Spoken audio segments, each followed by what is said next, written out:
Salam damai dan sejahtera di dalam nama Tuhan Yesus Kristus. Firman Tuhan hari ini untuk kita baca, kita dengarkan, dan kita renungkan bersama. Dari surat 2 Petrus pasal 3, ayat 1 sampai 8. Demikianlah firman Tuhan. Saudara-saudara yang kekasih, ini sudah surat yang kedua yang kutuliskan kepadamu. Di dalam kedua surat itu, aku berusaha menghidupkan pengertian yang murni oleh peringatan-peringatan, supaya kamu mengingat akan perkataan yang dahulu telah diucapkan oleh nabi-nabi kudus, dan mengingat akan perintah Tuhan dan juru selamat yang telah disampaikan oleh rasul-rasulmu kepadamu. Yang terutama harus kamu ketahui ialah bahwa pada hari-hari zaman akhir akan tampil pengejek-pengejek dengan ejekan-ejekannya, yaitu orang-orang yang hidup menurut hawa nafsunya. Kata mereka, di manakah janji tentang kedatangannya itu? Sebab sejak bapa-bapa leluhur kita meninggal, segala sesuatu tetap seperti semula pada waktu dunia diciptakan. Mereka sengaja tidak mau tahu bahwa oleh firman Allah langit telah ada sejak dahulu, dan juga bumi yang berasal dari air dan oleh air, dan bahwa oleh air itu bumi yang dahulu telah binasa dimusnahkan oleh air bah. Tetapi oleh firman itu juga langit dan bumi yang sekarang terpelihara dari api dan disimpan untuk hari penghakiman dan kebinasaan orang-orang fasik. Akan tetapi, saudara-saudaraku yang kekasih, yang satu ini tidak boleh kamu lupakan, yaitu bahwa di hadapan Tuhan satu hari sama seperti 1000 tahun, dan 1000 tahun sama seperti satu hari. Demikianlah firman Tuhan. Berbahagialah kita yang menyimpannya, mengertinya, dan melakukannya setiap hari. Saudara yang kekasih dalam Kristus, pada perikop surat 2 Petrus pasal 3 ayat 1 sampai 8 ini merupakan pembukaan dari bagian eskatologis terakhir surat ini, yang secara langsung menanggapi krisis iman akibat ejekan terhadap janji kedatangan Kristus. Secara struktural, ayat-ayat ini terdiri atas 3 gerakan atau 3 bagian utama, yaitu panggilan untuk mengingat wahyu apostolik dan kenabian, deskripsi tentang munculnya pengejek pada hari-hari terakhir, serta koreksi teologis mengenai pemahaman waktu dalam relasi dengan kesetiaan Allah. Rasul Petrus menulis dengan tujuan pastoral yang jelas, yakni membangkitkan pikiran yang murni melalui pengingatan akan kebenaran yang telah diterima. Ini menunjukkan bahwa ancaman terbesar bukan sekedar ketidaktahuan, tetapi pelupaan yang disengaja terhadap firman Allah.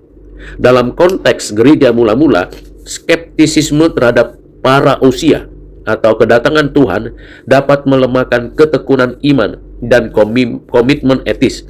Oleh sebab itu, bagian ini tidak sekedar spekulasi tentang masa depan, melainkan fondasi spiritual untuk ketekunan umat Allah. Pergumulan teologisnya berkaitan dengan relasi antara janji Allah, sejarah dunia, dan kesabaran ilahi. Pada ayat pertama, Rasul Petrus menyatakan bahwa ia menulis surat kedua untuk membangkitkan pikiran yang tulus dan murni. Istilah yang digunakan menunjuk pada kemurnian yang teruji, bukan sekedar ketulusan emosional.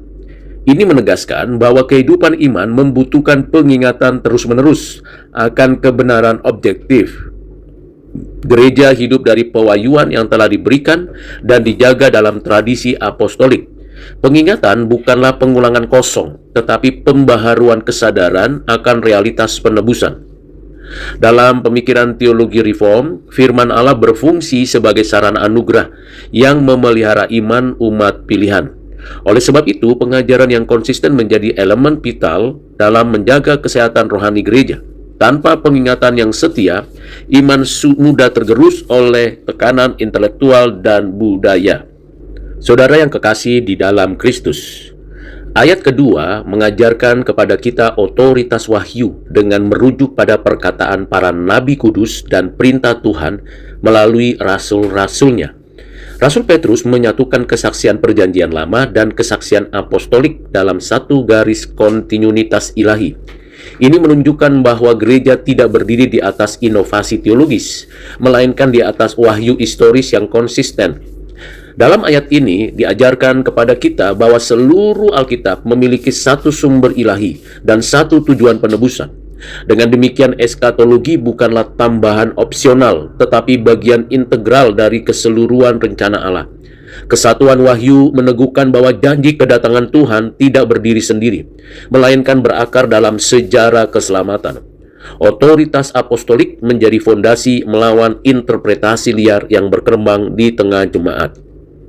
Saudara yang kekasih di dalam Kristus, pada ayat ketiga, Rasul Petrus memperingatkan kita sebagai jemaat bahwa pada hari-hari terakhir akan tampil pengejek yang hidup menurut hawa nafsunya.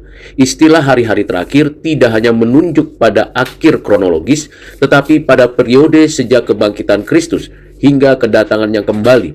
Pengejek ini bukan sekedar skeptis intelektual, melainkan orang-orang yang motivasinya bersifat moral dan eksistensial.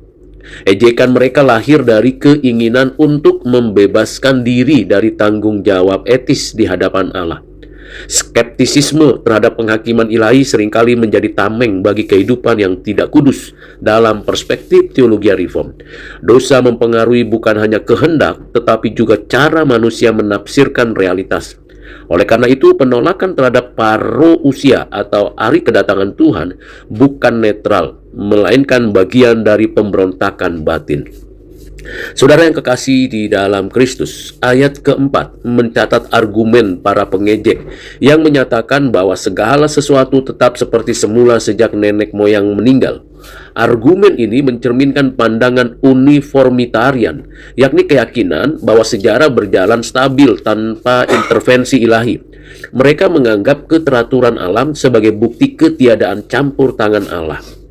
Logika ini lahir dari kebutaan rohani yang menolak membaca sejarah dalam terang wahyu Allah. Ketika manusia hanya mengandalkan observasi empiris tanpa iman, ia menutup diri terhadap kemungkinan tindakan supranatural. Di sini terlihat konflik antara iman alkitabiah dan rasionalisme yang reduksionis. Rasul Petrus membongkar asumsi tersembunyi di balik klaim objektivitas tersebut. Saudara yang kekasih di dalam Kristus, ayat kelima menyatakan bahwa dengan sengaja mereka melupakan bahwa oleh firman Allah langit telah ada sejak dahulu. Pelupaan ini bersifat aktif dan disengaja, bukan sekedar kekeliruan kognitif. Penciptaan oleh firman Allah menunjukkan kedaulatan Allah atas seluruh realitas. Dunia bukan entitas otonom, melainkan bergantung pada kehendak penciptanya.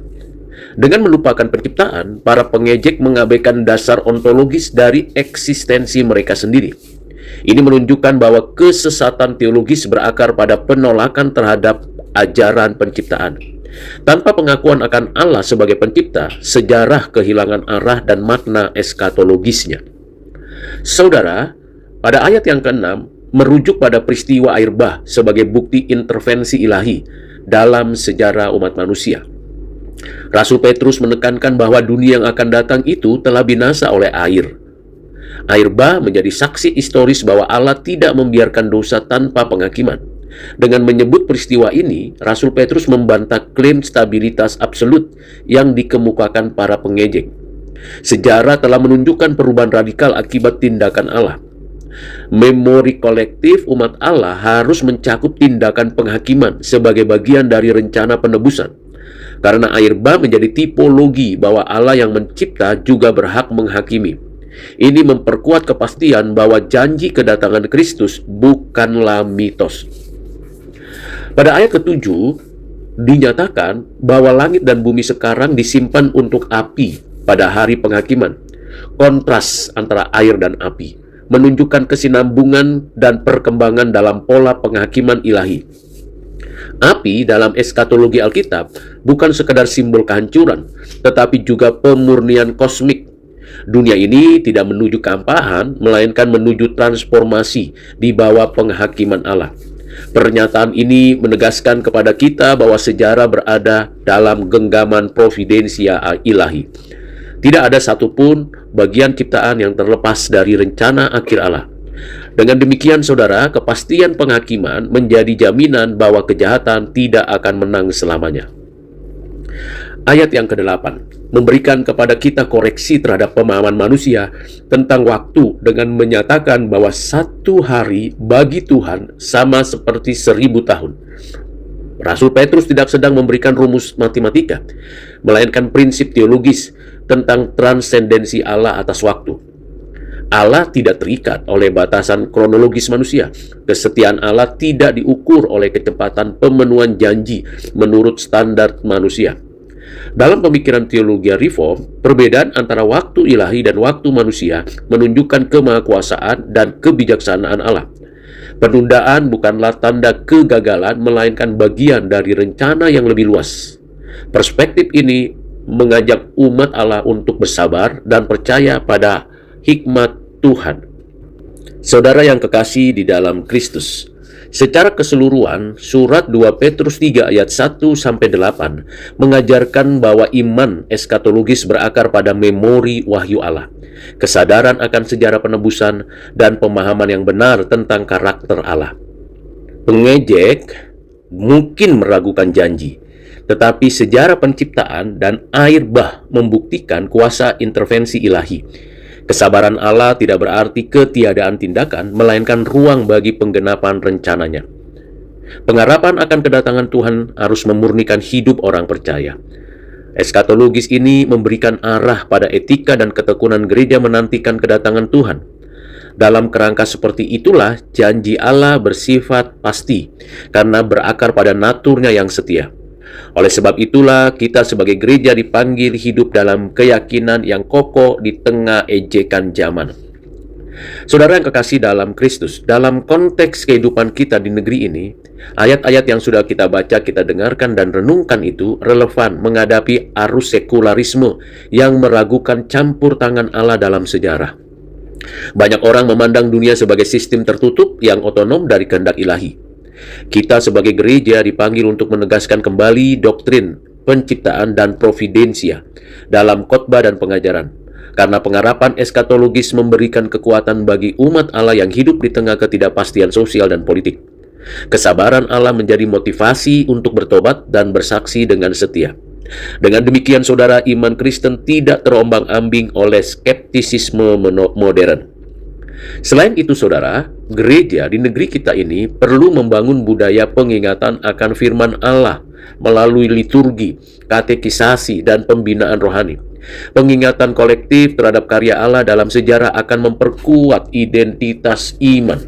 Dalam masyarakat majemuk yang multikultur, multietnis, dan multi-religion, kesaksian tentang penghakiman dan pengharapan harus disampaikan dengan kerendahan hati dan kasih. Perspektif waktu ilahi mengajar umat untuk tidak putus asa ketika janji tampak tertunda. Hidup dalam kesabaran dan kekudusan menjadi respon yang tepat terhadap janji kedatangan Tuhan. Dengan demikian, saudara, surat 2 Petrus 3 ayat 1-8 menjadi fondasi spiritual untuk ketekunan gereja di negeri kita masa kini. Kiranya dengan renungan yang singkat, penjelasan yang mendalam, dan keutuhan setiap ayat dapat menolong kita mengenal siapakah Allah dan memperhatikan pengejek-pengejek di sekitar kita. Tuhan Yesus menolong kita menantikan kedatangan Tuhan kembali. Maranatha.